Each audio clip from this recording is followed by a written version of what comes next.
Welcome to my YouTube channel. ನೋಡ್ಕೊಂಡು ration card update ಮಾಡ್ತಾರಂತೆ. ಹೊಸ ಪಡಿತರ ಚೀಟಿ ವಿತರಣೆ ದಿನಾಂಕ ಫಿಕ್ಸ್ ಮಾಡಿದ್ದಾರೆ. ಯಾವಾಗ ಮಾಡ್ತಾರೆ, ಏನೇನು ಕೊಡ್ತಾರೆ ಅಂತ ನೋಡೋಣ ಬನ್ನಿ. ನಿಮಗೆ ಹೊಸ ಪಡಿತರ ಚೀಟಿ ರೇಷನ್ ಕಾರ್ಡ್ ಪಡೆಯಲು ಅರ್ಜಿ ಸಲ್ಲಿಸಿ ಕಾಯ್ತಿದ್ದೀರಾ? ಹಾಗಾದರೆ ನಿಮಗೆ ಗುಡ್ ನ್ಯೂಸ್ ಬಂದಿದೆ. ಹೊಸ ಪಡಿತರ ಚೀಟಿಯನ್ನು ಯಾವಾಗ ವಿತರಣೆ ಮಾಡಲಾಗುವುದು ಎನ್ನುವುದರ ಬಗ್ಗೆ ಸರ್ಕಾರ ಸ್ಪಷ್ಟ ಮಾಹಿತಿ ಲಭ್ಯವಾಗಿದೆ. ಕರ್ನಾಟಕ ಸರ್ಕಾರ ಹೊಸ ಯೋಜನೆಗಳನ್ನು ಜಾರಿ ಬರುತ್ತಿರುವ BPL ಕಾರ್ಡ್ ಹೆಚ್ಚು ಮಹತ್ವವನ್ನು ಪಡೆದುಕೊಳ್ಳುತ್ತಿದೆ. ಇವು ಕೇವಲ ಗುರುತಿನ ಚೀಟಿ ಆಗದೆ ಮಾತ್ರವಲ್ಲದೆ ಪಡಿತರ ಚೀಟಿ ಉಚಿತವಾಗಿ ಪಡೆದುಕೊಳ್ಳಬಹುದು. ಜೊತೆಗೆ ಸರ್ಕಾರ ಇವರ ಪ್ರಯೋಜನಗಳನ್ನು ಕೂಡ ರೇಷನ್ ಕಾರ್ಡ್ ಹೊಂದಿರುತ್ತದೆ. ಹೊಸ ರೇಷನ್ ಕಾರ್ಡ್ ವಿತರಣೆ ದಿನಾಂಕ ಫಿಕ್ಸ್ ನೋಡ್ಕೊಳ್ಳಿ. ಆಹಾರ ಮತ್ತು ನಾಗರಿಕ ಸರಬರಾಜು ಸಚಿವ ಮುನಿಯಪ್ಪ ರವರು ರೇಷನ್ ಕಾರ್ಡ್ ವಿತರಣೆ ಬಗ್ಗೆ ಮಾಹಿತಿ ನೀಡಿದ್ದಾರೆ. ರಾಜ್ಯದಲ್ಲಿ ಸುಮಾರು 3 ಲಕ್ಷ ಪಡಿತರ ಚೀಟಿ ಅರ್ಜಿ ವಿತರಣೆ ಪೆಂಡಿಂಗ್ ಇದೆ. ಕೊರೋನಾ ಸಮಯದಲ್ಲಿ ಹಾಗೂ ಚುನಾವಣೆ ಕಾರಣಗಳಿಂದ ಹೊಸ ಪಡಿತರ ಚೀಟಿ ಬಗ್ಗೆ ವಿತರಣೆ ಮಾಡಲಾಗಲಿಲ್ಲ.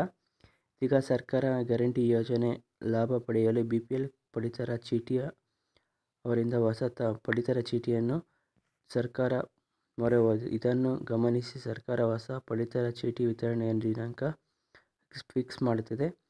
2ನೇ ವರ್ಷದೊಳಗೆ ಕೂಡ ಅರ್ಜಿ ಸಲ್ಲಿಸಿ ನಾಳೆ ಬರಬಹುದು ಎಂದು ಹೊಸ ಪಡಿತರ ಚೀಟಿಗಾಗಿ ಕಾಯುತ್ತಿರುವ ಎಲ್ಲರಿಗೂ ಕೂಡ ಒಳ್ಳೆಯ ವಿಷಯ. ರೇಷನ್ ಕಾರ್ಡ್ ವಿತರಣೆಯ ಬಗ್ಗೆ ಸರ್ಕಾರ ಅಪ್ಡೇಟ್ ಕೊಡುತ್ತೆ. ತಮ್ಮ ಎಕ್ಸ್ ಖಾತೆಯಲ್ಲಿ ಈ ಬಗ್ಗೆ ಅಧಿಕೃತ ಟ್ವಿಟರ್ನಲ್ಲಿ ಮುನಿಯಪ್ಪರವರು ಸ್ವಲ್ಪ ದಿನದಲ್ಲಿ ಕೊಡ್ತಾರೆ. ಹೊಸ ರೇಷನ್ ಕಾರ್ಡ್ ಎಲ್ಲರಿಗೂ ವಿತರಣೆ ಆಗಬೇಕು. ಸದ್ಯದಲ್ಲೇ ಹಣ ಉಚಿತ ಅಕ್ಕಿ ನೀಡಲು ನಿರ್ಧರಿಸಿದ್ದಾರೆ. ಈ ಜೊತೆಗೆ ಹೊಸ ಪಡಿತರ ಚೀಟಿಯ ಅರ್ಜಿ ಪರಿಶೀಲನೆ ನಡೆಯುತ್ತಿದೆ. ಕೇವಲ 15 ದಿನಗಳಲ್ಲಿ ಫಲಾನುಭವಿಗಳಿಗೆ ಪಡಿತರ ಚೀಟಿ ವಿತರಣೆ ಮಾಡುವುದು ಎಂದು ಮುನಿಯಪ್ಪ ಹೇಳಿದ್ದಾರೆ. ರೇಷನ್ ಕಾರ್ಡ್ ರದ್ದಾಗಿರುವ ನೋಡ್ಕೊಳ್ಳಿ, ಕ್ಯಾನ್ಸಲೇಷನ್ ಆಗಿರುವ ಕಾರ್ಡ್ ನೋಡ್ಕೋಬೋದು. ಹೊಸ ರೇಷನ್ ಕಾರ್ಡ್ ವಿತರಣೆ ಮಾಡುವುದರ ಜೊತೆಗೆ ಈಗಾಗಲೇ BPL ಕಾರ್ಡ್ ಇದ್ದು ಪಡಿತರ ತೆಗೆದುಕೊಳ್ಳದೇ ಇರುವ ಕುಟುಂಬಗಳು ರೇಷನ್ ಕಾರ್ಡ್ ರದ್ದು ನಿರ್ಧರಿಸಿದೆ.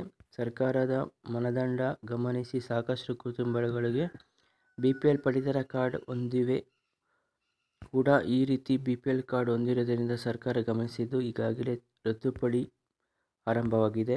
ಅಧಿಕೃತ ಆಹಾರ ವೆಬ್ಸೈಟ್ನಲ್ಲಿ ಕ್ಯಾನ್ಸಲ್ ಆಗಿರುವ ಎಲ್ಲಾನು ಮಾಹಿತಿ ಕೂಡ ಸಿಗುತ್ತೆ, ನೋಡ್ಕೋಬೋದು. ಇಲ್ಲಿ ಪಡಿತರ ಚೀಟಿ ತಿದ್ದುಪಡಿ ಹಾಗೂ ರದ್ದುಪಡಿ ಬಗ್ಗೆ ಇರುತ್ತದೆ. ಅದನ್ನು ಕ್ಲಿಕ್ ಮಾಡಿ ನಂತರ ಹೊಸ ಪುಟ ತೆರೆಯಿರಿ. ಈ ಬೇರೆ ಜಿಲ್ಲೆಯಲ್ಲಿ ಬೇರೆ ಲಿಂಕ್ ಕೊಡಲಾಗುತ್ತದೆ. ಕೊಟ್ಟಿರುವ 3 ಲಿಂಕ್ಗಳ ಮೇಲೆ ಕ್ಲಿಕ್ ಮಾಡಿ ಜಿಲ್ಲೆ ಆಯ್ಕೆ ಮಾಡ್ಕೊಳ್ಳಿ. ಈಗ ನಿಮ್ಮ ಹಳ್ಳಿ ರದ್ದಾಗಿರುವ ಎಲ್ಲ ರೇಷನ್ ಕಾರ್ಡ್ನ ತೋರಿಸುತ್ತೆ. ಇದೆಲ್ಲ ಚೆಕ್ ಮಾಡ್ಕೊಳ್ಳಿ.